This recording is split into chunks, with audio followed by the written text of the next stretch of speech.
Love can pause, but friendship won't. They'll still be here after you, my girlfriend said. I packed my bags that night without a word. When she and her squad turned up at my new place days later, Love can wait, but friendship can't. They'll be here after you. Those words from my girlfriend still echo in my head. That night, I packed my bags in silence, a gut-wrenching realization hitting me. I was nothing more than an accessory in her life, paying half the rent. Now, 2 weeks later, I'm sitting in this empty apartment, the silence deafening, trying to piece together how I ended up here, just a ghost in my own relationship. My name is Ethan, and at 26, I walked away from a 2-year relationship with Marissa because I finally accepted a truth I'd been dodging for months. I wasn't her boyfriend, I was just another member of her friend group, but with benefits and a rent payment. Let me backtrack, because even I didn't see this coming when we first started dating. Marissa was 24 when we met. Funny, incredibly energetic, and yeah, she had this tight-knit group of friends she called the squad. At first, I thought it was sweet, even a little endearing. There was Olivia, the self-appointed mom who organized everything. Daniel, the guy who always had an opinion on everything. Brooke, who documented every single moment on social media, and Noah, the quiet one who somehow always ended up being the tiebreaker in their group decisions. I genuinely thought it was cool how close they all were, like those movie friendships where everyone just gets each other. They had matching Halloween costumes, coordinated birthday surprises, and this whole shared history going back to college that they loved to reference in conversations I wasn't a part of. I figured, naturally, once Marissa and I got more serious, I'd just slide into that dynamic. But that's not what happened at all. Instead, I became the guy who was always waiting, always understanding, always coming in second, third, or honestly, sixth place, if you counted all of them and whatever plans they had that week. The thing is, it didn't start bad. It was subtle, like watching water slowly erode stone until one day you wake up and realize there's a canyon where solid ground used to be. Our first few months were incredible, that honeymoon phase where nothing else matters. But around month 4, I started noticing patterns. We'd make plans for a Friday night, and then Thursday afternoon, she'd text, "Olivia had a bad day, it's girls' night," or "Daniel's band is playing, the whole squad's going." And I'd say, sure, because what kind of controlling jerk tells their girlfriend she can't see her friends, right?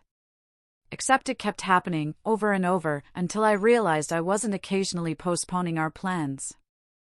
I was perpetually rescheduling my entire life around her social calendar. Every weekend revolved around the squad. Every holiday meant coordinating with 5 other people. And every conversation about our future somehow circled back to making sure it didn't interfere with their group dynamic. I started feeling less like a partner and more like an accessory she brought out when the squad wasn't available. 6 months ago, we moved in together. I thought, this will change things. I genuinely believed living together would create our own space, our own rhythm, separate from everyone else. I was so wrong, it's almost laughable now. If anything, moving in just made it easier for the squad to treat our apartment like their personal hangout spot. They'd show up unannounced, crash on our couch after nights out, and Marissa never saw anything wrong with it.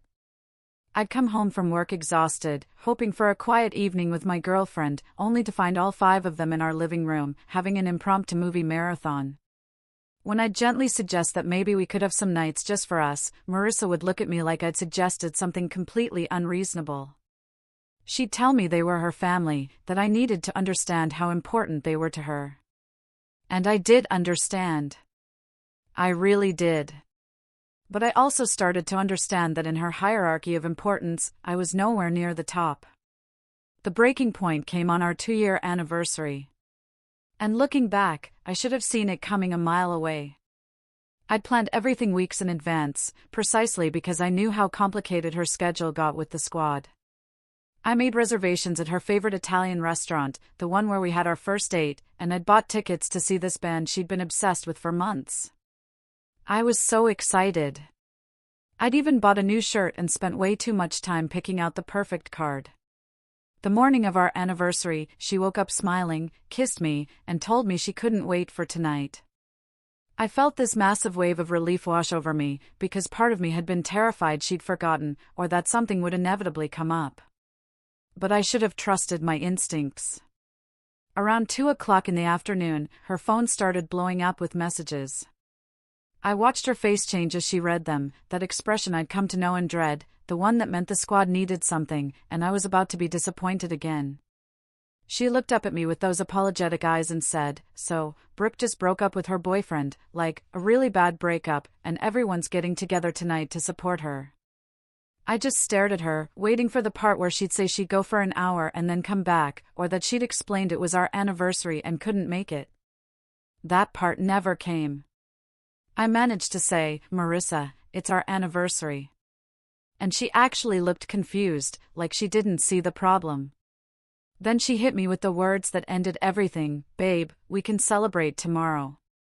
Love can wait, but friendship can't. They were here before you, and they'll be here after." Those words hit me like a physical blow. I think that's when something inside me just broke. Not dramatically, not with anger, just this quiet snapping sound that only I could hear. I didn't argue.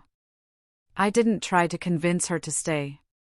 I just said okay, and watched her get ready to leave. She kissed me on the cheek, told me I was the best for understanding, and walked out the door to go meet her friends, leaving me standing in our apartment with restaurant reservations and concert tickets I'd never use. I sat there for a long time after she left, just thinking about everything. All the times I'd come second to the squad. I thought about my university graduation 6 months ago, where she'd left early because Olivia needed help with some emergency that turned out to be deciding which shoes to buy. I thought about my brother's wedding, where she'd spend half the reception on her phone coordinating some squad drama instead of dancing with me. I thought about the time my mom was in the hospital, and I'd asked her to come with me, but she told me she'd already committed to a squad road trip and couldn't bail on them. Every single memory was the same pattern. Me waiting, me understanding, me being the one who was supposed to be flexible, while her friends got her best time, her energy, her priority. That night, while she was out with the squad, I opened my laptop and started looking at apartments. I wasn't even angry anymore. I was just tired. Exhausted from always being. The backup plan, from feeling like I was dating 5 people instead of 1, from coming in 6th place in my own relationship. I found a small 1-bedroom place across town. Nothing fancy, but it was available immediately. And before I could talk myself out of it, I filled out the application. When Marissa came home that night, drunk and happy and full of stories about how they cheered Brooke up, I was in bed, pretending to be asleep. She curled up next to me, whispered that she loved me, and I lay there in the dark thinking about how love apparently only mattered when it was convenient. The next morning, I got the email that my application had been approved, and I knew exactly what I was going to do. The next 2 weeks were the strangest of my life because I was essentially planning my escape while living with someone who had no idea what was coming. I'd gotten approved for the apartment, signed the lease, and started the slow process of moving my stuff out while Marissa was at work or with the squad, which honestly gave me plenty of opportunities since she was barely home anyway. I'd take a box or 2 each day, small things she wouldn't notice immediately. My books, my winter clothes, that gaming console I'd bought before we moved in together. It felt surreal, like I was erasing myself from our life one piece at a time. And the weirdest part was how easy it was because she genuinely didn't notice anything different. She'd come home, talk about her day, about something funny Olivia said, or some drama with Brooke's ex, and I'd just nod along while mentally cataloging what I still needed to pack. I'd taken 3 days off work to do the final move, timing it for when I knew she'd be gone on a weekend trip the squad had planned to a cabin in the Appalachians. She'd invited me weeks ago, but I told her I couldn't get the time off work, which was a lie. But she just shrugged and said that was fine, that it was kind of a squad bonding thing. Anyway, the morning they left, I helped her load her bags into Olivia's car, kissed her goodbye, and watched them drive away, knowing it was the last time I'd do any of those things. As soon as they were out of sight, I called my buddy Samuel and his brother, and we spent the entire day moving everything I owned out of that apartment. My furniture, my kitchen stuff, even the TV I'd bought. Everything that was mine came with me. By the time we were done, my old bedroom looked like a ghost lived there. Empty closet, bare walls, just the furniture that had been Marissa's to begin with. I left my key on the kitchen counter with a note that just said I was done, that I couldn't keep being her last priority, that I hoped she'd understand someday, but I wasn't going to wait around to find out. I didn't write some long, emotional letter because honestly, what was there to say that I hadn't already tried to communicate 100 different ways? I thought about texting her, giving her a heads up, but I knew if I did that, she'd either try to talk me out of it, or she'd call the squad and they'd all show up to stage some kind of intervention. So, I just left. Closed the door behind me and drove to my new place with this strange mixture of relief and sadness sitting heavy in my chest. She didn't notice anything was wrong until she got back Sunday night. And I know this because my phone started exploding around 11 p.m. with calls and texts. At first, they were confused, asking where I was and why my stuff was gone. Then they turned angry, accusing me of abandoning her without warning. Then they got desperate, begging me to come back so we could talk about this. I ignored all of them, every single call and text, because I knew that if I engaged at all, I'd get sucked back into explaining and justifying and defending my decision to people who had never respected it in the first place. But Marissa wasn't the type to just let things go. And apparently, neither was the squad, because by Monday afternoon my phone was getting messages from all of them. Olivia sent me this long text about how I was breaking up their family, how Marissa was devastated, how I was being selfish and cruel. Daniel sent a message calling me an immature jerk who couldn't handle his girlfriend having friends. Brooke sent me screenshots of Marissa crying, like that was somehow going to make me feel guilty enough to come back. Noah, who I'd always thought was the reasonable one, texted saying, "Hey man, we all want to sit down and talk this through. Running away isn't the answer." I blocked Marissa's number after the 50th text, and I thought that would be the end of it, that eventually they'd realize I was serious and leave me alone. I should have known better because I'd made one stupid mistake in my rush to leave. I'd forgotten that Samuel was friends with Daniel from some softball league they both played in years ago. I didn't even think about that connection until Tuesday morning when Samuel called me, sounding uncomfortable, and asked if I'd told anyone where my new place was. Apparently, Daniel had reached out to him, asking if he knew where I'd moved to, playing it off all casual, like he just wanted to drop off some of my mail that had been delivered to the old apartment. Samuel, being a good friend, had told him he didn't know and wasn't getting involved. But the damage was already done because now the squad knew that Samuel had helped me move, which meant they knew he knew where I was. I told Samuel not to worry about it, that I'd handle it. But I felt this sinking feeling in my gut because I knew exactly what was coming next. Wednesday evening, I was in my new apartment, finally starting to unpack and make the place feel like mine, when someone knocked on my door. I wasn't expecting anyone. Samuel knew to text before coming over. So I looked through the peephole and felt my stomach drop. All 5 of them were standing in my hallway.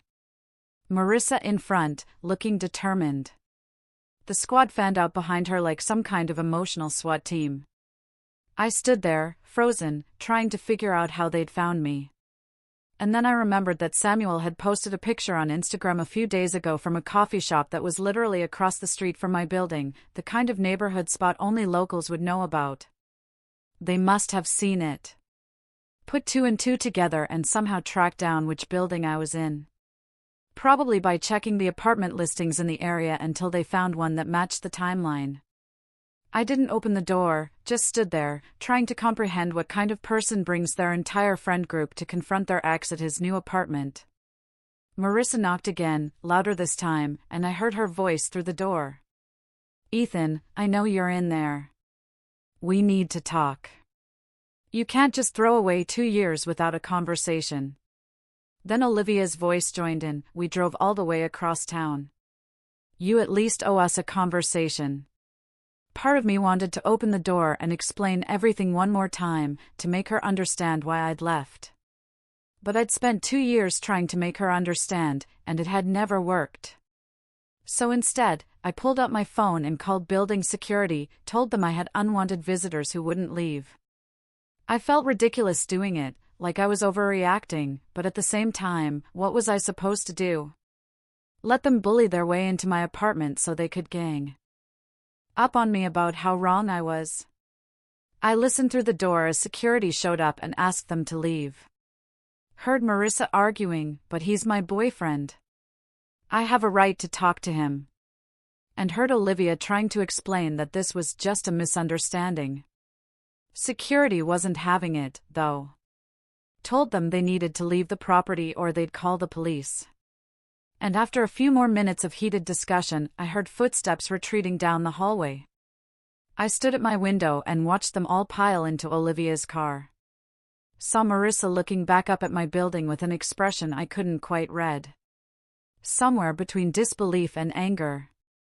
And honestly, I felt nothing but exhaustion. The text started up again after they left.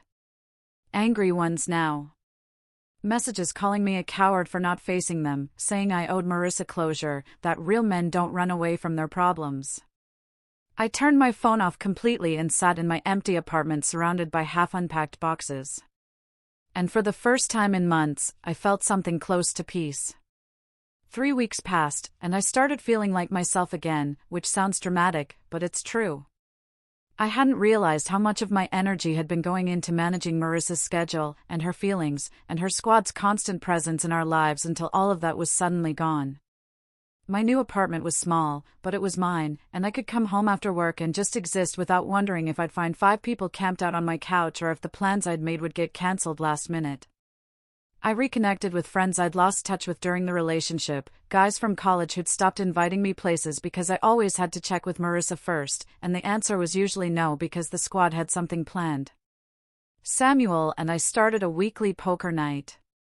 Nothing fancy, just a few guys hanging out without anyone documenting it for social media or turning it into a whole production.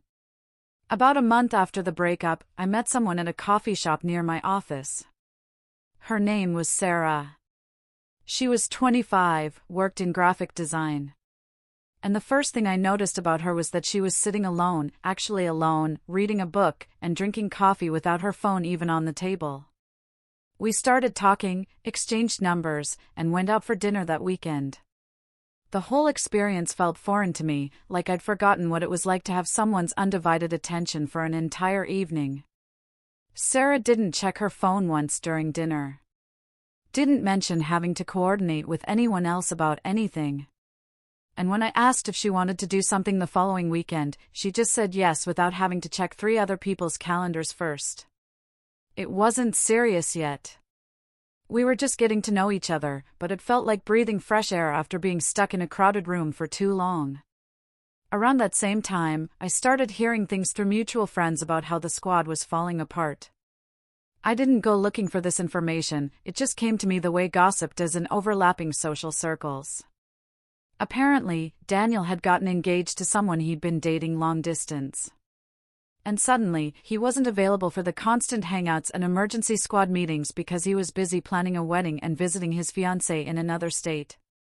Olivia had gotten a job offer in Austin and was moving across the country in a couple months, which meant the self-appointed mom of the group was abandoning ship. But the real drama, the truly ironic part that I heard about from 3 different people, was that Brooke and Noah had started hooking up and were now officially dating, which had completely destroyed the group dynamic that Marissa had been so protective of. I heard through Samuel, who heard it from Daniel before he pieced out, that Marissa was losing it over Noah and Brooke getting together. Apparently, she felt like they'd betrayed the squad by changing the dynamic, by choosing each other over the group. And she'd actually written in the group chat, "They're all pulling an Ethan on me." That phrase got back to me, and I had to laugh because the lack of self-awareness was stunning. She couldn't see that what Brooke and Noah were doing, prioritizing their relationship over constant group activities, was exactly what I'd been asking her to do for months. The squad that she'd valued over everything, over anniversaries and holidays and her actual relationship, was dissolving because, surprise, people grow up and their priorities change. And you can't expect everyone to put friend group dynamics above their own lives forever. 2 months after I moved out, Marissa texted me from a number I didn't have blocked. It was late at night, and the message just said she'd been thinking about everything and wondered if I'd be willing to meet for coffee. I didn't respond right away. Sat with it for a couple days while I tried to figure out what I felt. There was a time when a text from her would have made my heart race, would have made me hope that maybe she finally understood, but now I just felt tired. A week later, she sent another message. I've learned a lot over the past couple months. I understand now what you were trying to tell me. I'm ready to change if you'll give me another chance. I still didn't respond because what was there to say? The relationship was over. Had been over long before I actually moved out. And her sudden revelation, now that her friend group was falling apart, didn't change anything. I ran into her by accident about 3 months post-breakup at a restaurant in downtown Phoenix. I was there with Sarah, having dinner, and Marissa was sitting at the bar alone, which was the first time I'd ever seen her anywhere without at least one member of the squad attached to her hip. She was staring at her phone, scrolling through what looked like old photos, and there was something about her posture that looked defeated in a way I'd never seen before. She glanced up, saw me, and our eyes met across the restaurant. I watched her face cycle through surprise, then pain, then something like resignation. Sarah noticed me tense up and asked if I knew her, and I just said it was my ex, and I'd handle it. Marissa stood up slowly, like she was giving herself time to change her mind, then walked over to our table. She stopped a few feet away, respectful of the space, and said, "Hey, Ethan.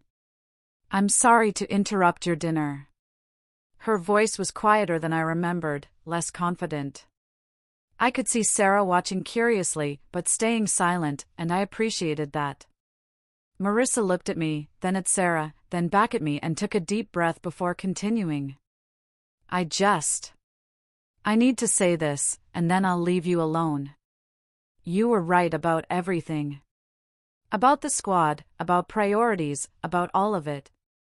I didn't see it until everyone started doing exactly what you did, choosing their relationships and their lives over constant group hangouts. And I'm sorry, really sorry for not seeing it sooner, for not seeing you. There were tears in her eyes now, but she wasn't crying dramatically, just standing there being honest in a way she'd never been during our entire relationship. I looked at her for a long moment, this person I'd spent 2 years with, who I'd loved, who I tried so hard to reach. And I felt a mix of things, sympathy, sadness, but also a clarity I'd never had before. I said, "I appreciate you saying that, Marissa. I really do. I hope you figure things out." And I meant it, not in a bitter way, just in a genuine hope that she'd learn and grow from this. She nodded, wiped her eyes quickly, and said, "She seems nice. I hope she knows how lucky she is." And then she turned and walked back to the bar, grabbed her coat, and left the restaurant without looking back. Sarah reached across the table and squeezed my hand. Didn't ask questions or make me explain, just let me process whatever I was feeling. As we left the restaurant later, I saw through the window that the bar stool where Marissa had been sitting was empty, her half-finished drink still there. I thought about the squad, about how they'd all scattered in different directions, pursuing their own lives and relationships, leaving Marissa alone with the realization that friendships, even the closest ones, evolve and change and sometimes end. I thought about how I used to be that person waiting at home while she chose them over me, and how now she was the one sitting alone at bars, probably wondering where it all went wrong. Part of me felt bad for her, but a bigger part of me felt grateful that I'd had the strength to walk away when I did, that I'd refused to keep accepting being treated like an option. Sarah and I walked to her car, and she finally asked, "You okay?" And I realized I actually was.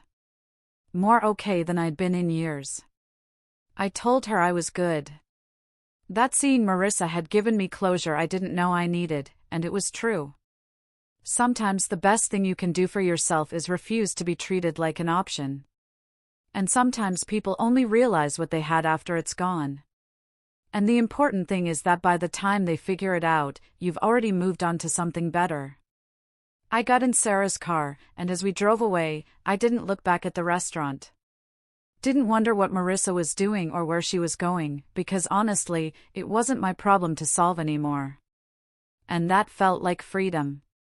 What would you have done in my place?